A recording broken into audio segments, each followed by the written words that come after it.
Bonjour à tous, bienvenue sur idbooks.com. Aujourd'hui, on va se parler de la liseuse, ou on va dire de l'appareil hybride de Bookin, la Notea de chez Bookin, qui est sorti il y a quelques jours.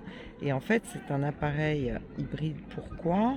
Parce que c'est à la fois une liseuse et aussi un outil de travail pour pouvoir travailler sur vos documents, vos fichiers Excel, vos présentations PowerPoint, etc. Alors la tablette est très grande, elle fait 10 pouces.3 et ce qui est intéressant, c'est qu'elle tourne sous Android 8.1.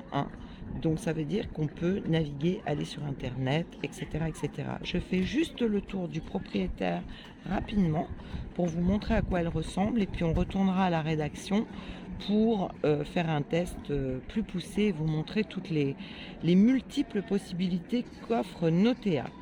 Donc voilà, on a donc une liseuse de grande taille, enfin un appareil de grande taille, on ne peut pas l'appeler liseuse. On a un stylet également pour pouvoir écrire comme si on écrivait sur une feuille de papier, annoter, etc. On a ici deux haut-parleurs parce qu'on peut aussi écouter de la musique ou des livres audio. Ici, on a juste un port USB pour pouvoir recharger sa liseuse, la Notea. Et puis ici, un petit bouton d'allumage pour la lancer quand elle est en sommeil. Donc elle s'allume super rapidement. Tac, voilà. Là, je suis prête à pouvoir faire ce que j'ai envie de faire. À tout à l'heure à la rédaction pour détailler toutes les possibilités de la Notea de Bookin. Alors, nous voici de retour à la rédaction pour finaliser notre test. Donc, comme vous voyez, quand on allume la Notea, c'est assez déconcertant parce que ça ne ressemble pas vraiment à l'interface d'une liseuse, mais ça ne ressemble pas non plus à l'interface d'une tablette. Donc, on va voir plusieurs choses qui sont très intéressantes. La première chose, eh bien, c'est la possibilité d'accéder au Google Play Store. Donc dans le Google Play Store, je peux télécharger, comme vous avez l'habitude de le faire sur vos smartphones, si vous avez des smartphones ou des tablettes Android, vous avez la possibilité de télécharger des applis. Moi, qu'est-ce que j'ai choisi de faire? Évidemment, on aime beaucoup la lecture en numérique, donc j'ai choisi de télécharger plusieurs applications. Donc il a suffi que j'aille sur le Play Store et que je télécharge. J'ai téléchargé bien évidemment l'application, la librairie Bookin. J'ai téléchargé également, et c'est ça qui est sympa, c'est que j'ai téléchargé aussi l'application Kobo, qui est un concurrent de Bookin, mais dans l'absolu, si j'ai une liseuse Kobo quelque chose, eh bien je peux aussi, grâce à l'interface qui est là, lire à partir de l'application Kobo les livres que j'ai achetés. Donc, si je me mets et j'ai téléchargé une autre application que j'aime bien parce que si vous suivez idBooks, vous savez qu'on suit beaucoup l'actualité du livre audio. Eh bien, j'ai téléchargé l'application Amazon, chut, faut pas le dire, Audible. Et donc, sur Audible, ça va être intéressant de pouvoir tester l'audio puisque, évidemment, on a des haut-parleurs, comme je vous l'ai déjà dit, dans cet appareil. Et donc, je vais aller chercher, je vais aller faire une recherche. Je vais mettre, allez, comme d'hab, Harry Potter. Ok, je cherche. Voilà, je vais prendre l'école des sorciers.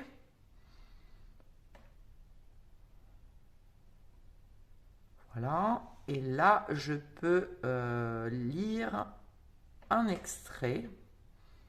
Donc, je suis sur une interface en noir et blanc, évidemment, puisqu'on est sur de l'e-ink. Donc, je vais lire un extrait. Monsieur et Madame Dursley, qui habitaient au 4 Private Drive, avaient toujours affirmé avec la plus grande fierté qu'ils étaient parfaitement normaux. Merci pour eux. Jamais. Voilà. Donc ça c'est juste pour une petite mise en bouche sur l'écoute audio. Donc vous voyez que les haut-parleurs sont quand même de bonne qualité. Je peux appairer des écouteurs en Bluetooth pour pouvoir écouter mes livres audio ou de la musique si j'ai envie, hein, puisqu'on a toujours le Play Store, donc on peut tout à fait écouter de la musique. Et je vais aller sur mes livres audio. Donc je me suis téléchargé des livres, un livre notamment, La Guerre des Clans. Je pense qu'il y a des fans parmi vous de La Guerre des Clans. Et donc là, je vais pouvoir commencer ma lecture. Donc déjà, vous voyez la définition de l'image qui est quand même assez géniale. Et puis, je commence ma lecture comme sur une liseuse normale. Voilà, je tourne mes pages. Et puis, j'ai évidemment toutes les fonctionnalités d'une liseuse, à savoir le marque-page, etc., la recherche, souligner, etc., etc. Donc on va pas rester trop longtemps là-dessus. L'autre chose que j'ai testé, j'ai téléchargé sur Bookin un manga, parce que vu la taille de l'appareil, ben, je pense que les amateurs de manga vont être aussi ravis. Donc, hop, voilà, je voulais vous montrer le rendu qui est assez exceptionnel d'un manga. Je trouve que la définition de l'image est vraiment top. Voilà, là j'ai zoomé, j'ai la possibilité de zoomer dans le dessin. Donc, je trouve que la restitution est plutôt géniale et donc ça va, je pense, beaucoup plaire aux personnes qui aiment notamment les mangas ou de la BD noir et blanc, évidemment, hein, on n'est pas sur de la couleur. Hein. Alors, l'autre chose dont je voulais vous parler, c'est la possibilité de travailler avec un bloc-notes et de travailler sur des documents. Donc, je vais aller ici. Mais je peux aussi, grâce au Google Play Store, par exemple, télécharger Google Docs, s'il y en a qui sont habitués à travailler avec Google Docs. Et donc là, je vais avoir...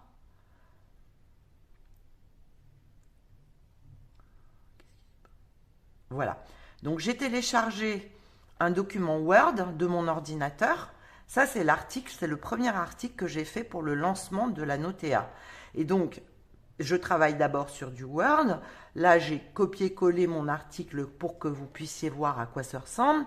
Et grâce à ce stylet, à ce stylo magique, parce que c'est même pas un stylet, qui possède des boutons, donc plusieurs boutons, que l'on peut paramétrer. Donc là, par exemple, j'ai éteint la liseuse. Là, hop, je la rallume. Je peux aussi paramétrer la taille de mon trait, etc. Et je peux travailler en annotant mon document. Donc, par exemple, hop, je choisis. Là, je vais souligner mon document, mais je peux aussi écrire.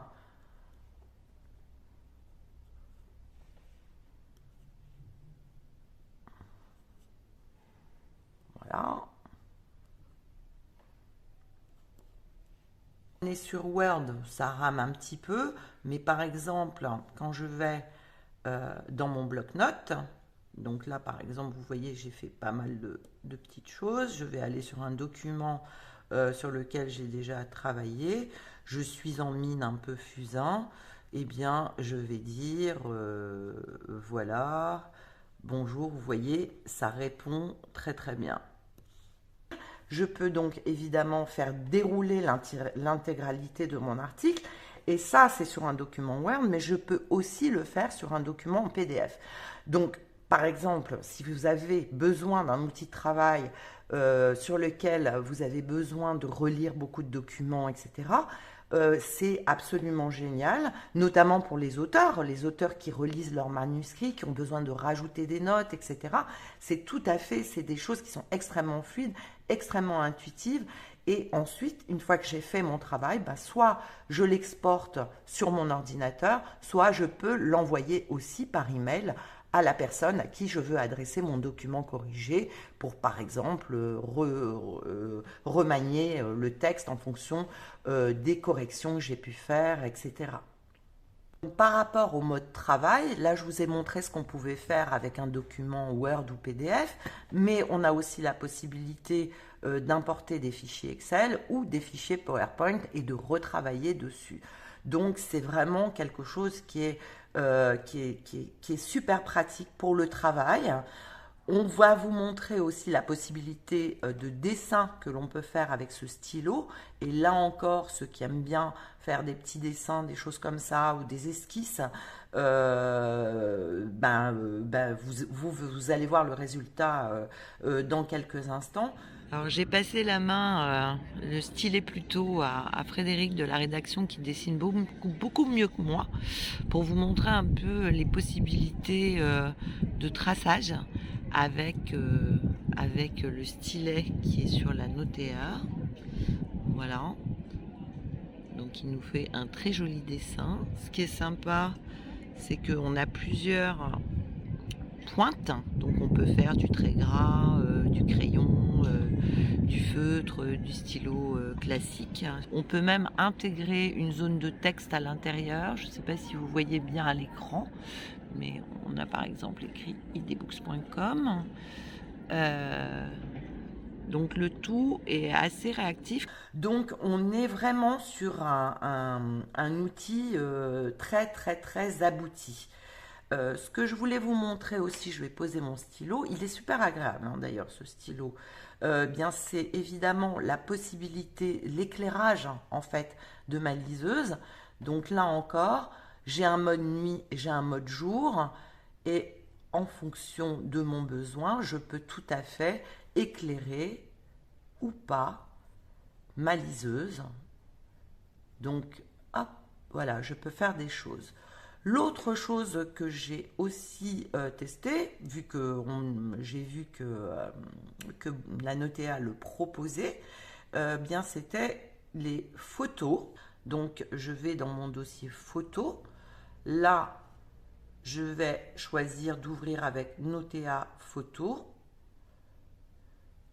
Je choisis une seule fois, c'est un peu, voilà. Et donc là, il y a une photo de moi à l'époque où je signais les dédicaces sur le livre que j'ai publié.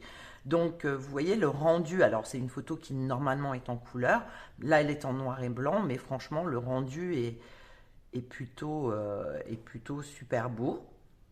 Donc voilà aussi un exemple, impossible de faire le tour total de ce qu'on peut faire avec cette fameuse liseuse, appareil Notea de chez Bookin, mais vous voyez que les possibilités sont multiples. La dernière possibilité que je vais vous montrer, c'est tout simplement aller sur Internet. Donc je vais ouvrir mon navigateur. Voilà. Je vais rentrer d'ici. Hop. Je vais rentrer idbooks. Voilà, je l'avais déjà testé. Donc là, je suis donc sur Google et j'accède à idbooks.com, l'intégralité du site. Donc ça ramouse un petit peu. Pourtant, on a une super connexion Internet à la rédaction, mais le temps d'affichage est un petit peu long, mais vous voyez, vous pouvez tout à fait accéder. Là par exemple, j'ai fait un article sur un moteur de recherche pour permettre de chercher des œuvres d'art. Et bien voilà, j'ai l'article idbooks qui s'affiche comme il s'afficherait sur une tablette ou un smartphone. Pardon, et c'est voilà, l'affichage est plutôt sympa, et là encore j'ai une finesse qui est assez intéressante. Pour conclure, alors cet appareil est effectivement pas donné, vous vous en doutez, mais on est vraiment sur quelque chose de très haut de gamme, à la fois au niveau des finitions et à la fois au niveau de l'utilisation. Je trouve que l'utilisation est intuitive. En ce qui concerne les caractéristiques techniques, eh bien, vous allez pouvoir vous reporter sur eDBooks pour voir toutes les caractéristiques techniques. Je ne vais pas vous les détailler là. Alors, au final, qu'est-ce que j'en ai pensé? Eh bien, déjà, j'ai beaucoup apprécié le côté multifonction de la Notea. J'ai beaucoup aimé également la définition de l'écran qui est vraiment très aboutie au niveau de ce qu'on peut faire avec de l'encre électronique. L'écran est très réactif, ça rame peu, sauf quand on est sur Internet. Le stylet est très intuitif et on peut le paramétrer de différentes manières grâce à des menus qui sont à la fois sur la tablette et pour le commander exactement comme on veut. Donc ça, c'est appréciable et surtout, on n'a pas besoin d'être un technophile pour pouvoir le faire. La batterie tient la route, c'est-à-dire qu'en mode travail, en mode lecture, en mode de navigation internet, etc., je l'ai utilisé pendant plus de 10 jours et je n'ai pas eu pour le moment à la recharger. Vous voyez, bon là j'arrive un petit peu en fin de course, mais je n'ai pas eu à la recharger. Le seul petit point en fait qui me dérange, c'est que ce stylet, que je peux évidemment recharger ici, grâce à mon appareil, eh bien ce stylet, je ne sais pas où le mettre. C'est-à-dire qu'en fait, Bookin n'a pas prévu d'espace pour pouvoir caler mon stylet et pour pouvoir le ranger quand je ne l'utilise pas. Et ça, c'est dommage parce que on a tendance à le perdre un petit peu dans le sac, par exemple. Et c'est vraiment dommage. Il aurait fallu un petit encoche, quelque chose qui nous permette soit de le caler là, soit de le caler là, soit derrière. Mais enfin bon. Donc voilà. Donc ça, c'est le petit reproche que je ferais. L'appareil coûte un tout petit peu moins de 400 €. Franchement, si vous avez un besoin de travailler, de lire, d'annoter, de corriger, etc., je trouve que cet appareil est vraiment un produit qui est assez top. Et vraiment, bravo à Bookin parce que Remarkable, qui est quand même le gros concurrent de cet outil, peut rester chez lui et on peut acheter un produit français comme celui de Bookin. C'est pas pour faire de la pub, mais franchement, j'ai été extrêmement séduite par les possibilités de la Notea. Voilà ce que je pouvais vous dire. Il y aura évidemment un test incluant cette vidéo sur notre site idbooks.com et à très bientôt pour une autre vidéo. Ciao!